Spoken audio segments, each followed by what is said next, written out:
Baiklah, selamat petang dan salam sejahtera. Cikgu ucapkan pada semua pelajar. Okey, hari ini cikgu akan kita akan buat ulang kaji. Okey, ulang kaji semua tajuk yang kita sudah yang kita sudah lihat.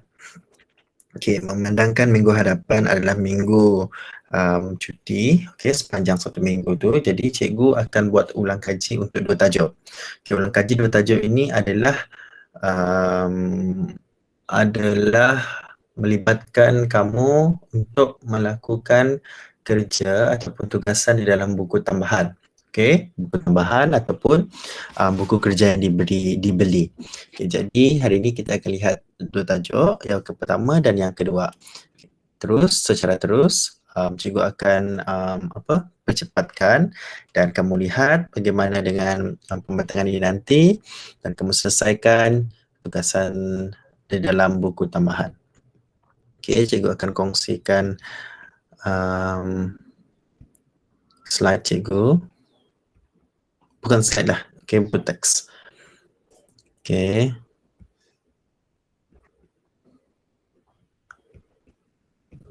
Alright. So hari ini kita akan tengok daripada unit 1. Kita akan cover semua ini daripada satu persatu ya. Okay, kita akan tengok unit 1 gimnastik asas. Okay, unit 1 gimnastik asas. Okay, apa yang kita akan lihat dalam gimnastik asas ni? Okay. Yang pertama kita akan melihat bagaimana melakukan kemahiran lantunan dan layangan di atas trampolin. Okay, ini sangat sukarlah untuk kita buat secara fizikal, secara praktikal. Okey, jadi apa yang kita boleh buat, kamu sesekali tu kamu cubalah tengok dekat YouTube kan. Kamu tengok dekat YouTube bagaimana lantunan ataupun layangan di atas trampolin ni. Okey, alang-alang sudah berada di rumah, jadi kita manfaatkan gadget, manfaatkan teknologi, manfaatkan apa-apa sahaja kemudahan ataupun khidmat yang ada di rumah tu. Kalau dekat sekolah mungkin cikgu pun tak boleh nak tunjuk macam mana cikgu nak ni kan, macam mana cikgu nak tunjuk praktikal. So kita pun mungkin tidak ada trampolin. Yang ada pun kita ada ukuran kecil yang sesuai untuk pelajar-pelajar di sekolah rendah. Jadi sangat sukarlah dan kita pun tidak boleh nak membuat aktiviti di luar kelas. Jadi kita gunakan peluang ini sebaik-baiknya. Okay, seterusnya yang kedua, menggunakan pengetahuan konsep pergerakan dan prinsip mekanik semasa melakukan lantunan dan layangan di atas trampolin. Okay. Yang ketiga, mematuhi dan mengamalkan elemen pengurusan dan keselamatan. Okay, menunjukkan keyakinan dan tanggungjawab kendiri semasa melakukan aktiviti fizikal. Okay, itu adalah standard kandungan. Maksudnya itu adalah apa yang kandungan ini akan sentuh, okay, apa yang kita akan lihat di dalam gimnastik asas ini. Okay, kita tengok dekat bawah ni warna kuning di dalam peta ni. Trampolin adalah salah satu alat yang digunakan dalam gimnastik untuk membolehkan murid membuat lantunan pelbagai bentuk badan dan layangan di udara. Okay. Seorang gimnas ni adalah orang yang melakukan gimnastik tu dipanggil sebagai gimnas. Boleh melakukan pelbagai aksi akrobatik dengan menggunakan trampolin semasa berada di udara. Maksud semasa berada di udara tu dia tidak berpijak pada tanah, dia tidak menyentuh permukaan bumi. Itu maksudnya dia tidak berada di darat, dia tidak menyentuh permukaan lantai. Okay, maksudnya dia berada di udara dan dia melakukan aksi-aksi akrobatik ini. Okay, kemahiran trampolin dapat membina pemasaan, koordinasi, imbangan dan kawalan badan semasa di udara. Aktiviti lantunan dan layangan ini di atas trampolin melibatkan bahagian kaki berbanding dengan kemahiran gimnastik lain yang memerlukan kekuatan bahagian tangan. Maksudnya ini kita tidak ada yang misalnya seperti kemahiran ataupun skill yang menggunakan tangan, handstand ataupun mungkin pergerakan yang menggunakan tangan lah. Okay. Murid yang tidak mempunyai kekuatan tangan atau mempunyai berat badan berlebihan juga dapat melibatkan diri serta mendapatkan keseronokan daripada aktiviti ini. Okay. Jadi trampolin ini dia membantu kita untuk melantun. Dia membantu kita untuk berada di udara dalam masa yang lebih, lebih maksudnya lebih daripada 1 saat, 2 saat lah, lebih daripada jangkaan masa yang kita biasanya lompat. Kalau kita melompat biasa kan, sebab trampolin ini dia ada satu bahagian yang sangat elastik, dia sangat elastik dan sangat selamat. Sangat selamat tu adalah jaminan lah. Jaminan maksudnya benda itu memang insya-Allah akan dapat membantu kita untuk melantunkan diri dengan sangat tinggi dan memakan masa yang lebih lama daripada kita melompat dalam keadaan yang biasa. Tahukah anda bahawa trampolin juga boleh digunakan sebagai alat latihan untuk kemahiran lain dalam dinasti, sukan terjun dan sukan meluncur. Okey, sebab dia bagi momentum pada badan kita. Dia bagi dia bagi daya, dia bagi tekanan dekat badan kita. Okey, kita tengok muka surat seterusnya. Okey, ini adalah kemahiran asas santunan. So, cikgu tidak akan sentuh yang terlalu banyak. Okey, apa yang kamu boleh buat dekat sini? Okey, ini yang kita tidak dapat buat dekat sekolah sebenarnya. Okey, ini yang kita tidak dapat lakukan di sekolah. Okay, kalau kamu tengok dekat dalam setiap muka surat ni, kamu akan nampak barcode. Kalau kamu perasan barcode. Barcode ni adalah sangat sinonim lah, sangat relevan dengan kita sekarang. Okey, kalau kita masuk kedai ni, kita kena scan barcode. Ini dekat buku teks pun ada barcode. Which is, yang mana adalah barcode ini, dia akan bawa kita terus kepada aktiviti-aktiviti ini ataupun skill-skill ini. Bagaimana skill ini dilakukan? Bagaimana skill ini dibuat dengan cara yang betul, dengan langkah yang betul. Jadi, cikgu nak kamu guna kamu guna peluang ini, kamu guna masa yang ada di rumah ini untuk buat semakan atau mahu buat kajian kah ataupun mahu lihat semula bagaimana ia dilakukan dengan cara yang betul. Okay, kalau kamu tengok dekat sini, imbas saya kan dia kata sit drop, dekat sini ada back drop, dekat sini ada hands and knee drop, dekat sini ada front drop. So kamu imbas dekat sini dan dia akan bawa kamu terus kepada pautan yang betul lah. Jadi kamu boleh tengok bagaimana untuk melakukan sit drop dengan betul, back drop dengan betul dan sebagainya. Okay, dan skill-skill lain-lain. Jadi cikgu tak akan sentuh banyak benda-benda ini, tapi cikgu akan sentuh dekat sini, tips selamat. Kita tengok dekat tips selamat ni. Sentiasa berada di tengah-tengah trampolin. Kenapa di tengah-tengah? Kenapa di tengah-tengah? Kerana di tepi ini dia ada satu lingkaran, bagaimana kita kata material ataupun benda yang sangat keras, dan benda keras ini dia tidak sama seperti di tengah-tengah. Okay, lantunan itu dia akan mengganggu kalau kita berada di luar ini ataupun kita terkena di luar ini, yang mana kita melibatkan bahagian-bahagian badan misalnya seperti belakang, kepala, dada, okay, ataupun bahagian sendi-sendi terhantuk ataupun terkena sahaja palang-palang dekat luar ini, dia boleh menyebabkan kecederaan. Okay, jadi material dia tidak sama. Okay, yang di tengah ini melantun, yang di luar ini kita yang terlantun keluar nanti. Okay, hanya seorang murid saja dibenarkan berada di atas trampolin pada satu-satu masa.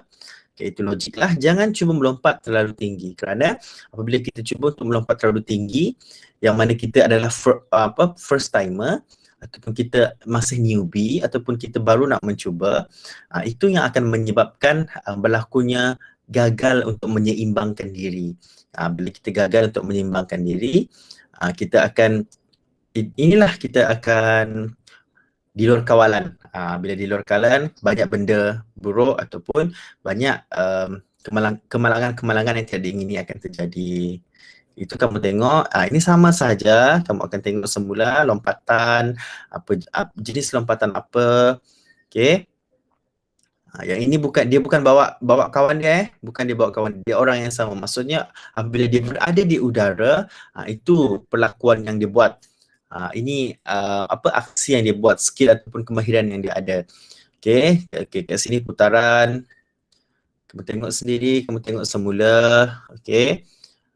Sama juga rutin pergerakan atas trampolin. Okay, kita ada ni bagaimana kita boleh buat. Kita boleh buat dengan keadaan lompatan biasa sebenarnya, lompatan biasa. Tetapi apabila kita lompatan biasa, momentum ataupun lantunan kita itu dia tidak akan membuat kita berada di udara dalam masa yang lebih lama. Okay, maksudnya lompatan biasa itu dia tidak membuatkan kita berada lama di udara. Sebab kalau kita menggunakan trampolin ini, dia momentum dia itu akan menyebabkan kita mungkin berada 2 kali ganda lebih lama di udara. Sebab um, permukaan trampolin yang elastik itu yang menyebabkan kita boleh memberi momentum itu. Okay, ini sila imbas kat sini. Okay, kamu cuba imbas. So, ini adalah rutin-rutin dia. Lompatan tegak ini cikgu tidak galakkan lah kerana cikgu faham mungkin tidak ada kita tidak ada peralatan-peralatan itu di rumah masing-masing. Jadi agak bahaya. Okay, kalau kita nak melompat di atas simen, mungkin kita tersalah buat langkah-langkah seterusnya dan kita pun tidak dapat landing dengan sempurna ataupun kita tidak cukup masa berada di udara. Masa kita tengah pusing tu kita dah jatuh, nanti kita boleh tersembab ke dekat ni lantai ataupun kita boleh menyebabkan kecederaan-kecederaan lain yang tidak diingini. Okey, ini okey, untuk latihan satu, cikgu nak kamu selesaikan latihan dalam buku kerja. Latihan di dalam buku kerja, cikgu nak kamu selesaikan buku power up tu. Okay, unit 1. Cikgu nak kamu selesaikan semua latihan di dalam unit 1. Okay, jurnalistik asas. Jadi tidak ada alasan bila buka sekolah nanti kamu tak tahu. Okay, ini sebenarnya sudah masuk bahagian ulang kaji. Topik ini sudah cikgu bagi pada awal tahun dahulu. Okay, dan ini adalah bahagian ulang kaji. Okay, terus. Okay, cikgu teruskan dengan unit 2. Okay, cikgu harap semua orang masih bersama dengan cikgu. Unit 2, pergerakan berirama. Okay, kita tengok balik apakah standard kandungan bagi pergerakan berirama ini. Melakukan pelbagai corak pergerakan mengikut muzik yang didengar.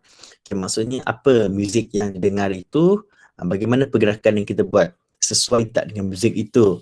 Kalau muzik itu fast beat, tempo yang cepat, bagaimana pergerakan kita? Kalau dia perlahan, bagaimana pula pergerakan kita? Okey, menggunakan pengetahuan konsep pergerakan bagi pergerakan berirama. Yang ketiga, menunjukkan keyakinan dan tanggungjawab kendiri semasa melakukan aktiviti fizikal dan membentuk kumpulan dan bekerjasama dalam kumpulan semasa melakukan aktiviti fizikal. Okay. Yang bawah tengok pergerakan berirama membolehkan murid untuk berkomunikasi serta menyatakan perasaan melalui pergerakan secara simbolik dengan mengikut tempo lagu. Tempo lagu.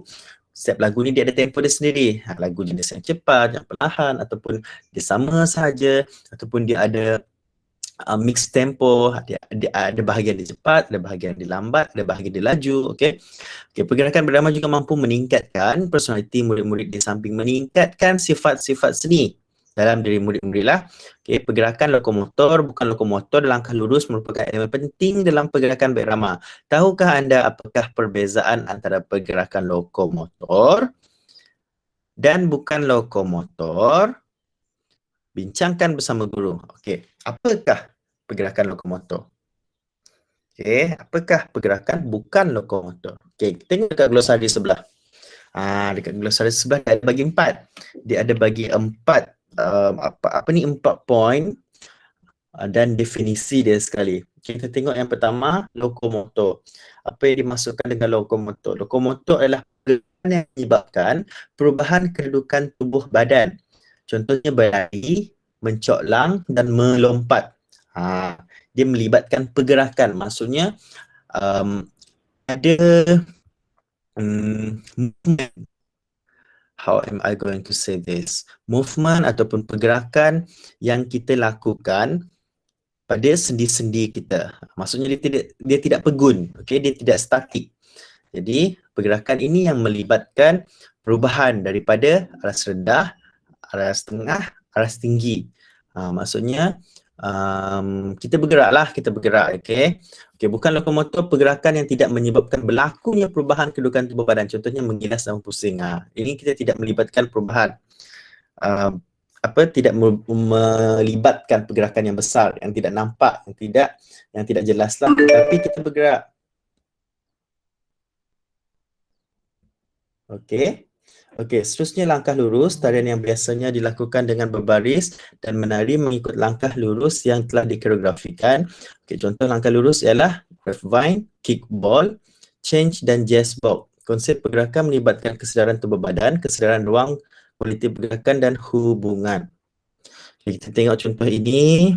Contoh ini tidak ada kaitan, sama sahaja. Okey, joget dan sumaza, cikgu nak kamu lihat. Sila imbas kat sini. Okey, ini sama juga cikgu nak kamu buat latihan di dalam buku. Okey, buku power up tu buku tambahan. Kamu lihat satu persatu bagaimana dan cikgu nak kamu cari di YouTube apa joget dan sumazau ni. Apakah tarian joget dan tarian sumazau ini. Cikgu nak kamu buat itu dan kamu cari lakukan carian kamu dan pemerhatian kamu ke atas kedua-dua jenis tarian ini. Okey. Jadi, latihan ini nanti siapkan sepanjang minggu cuti persekolahan dan cikgu nak kamu hantarkan kepada cikgu selesai sahaja cuti nanti. Okey, maksudnya cikgu nak hari Jumaat minggu hadapan kamu hantar kepada cikgu. Okey. Okey, cikgu harap semua faham. Jika ada soalan, kamu boleh tanya dengan cikgu bila-bila masa saja. Alright, okey, itu sahaja untuk kelas kita pada hari ini. Selesaikan unit 1 dan unit 2. Terima kasih.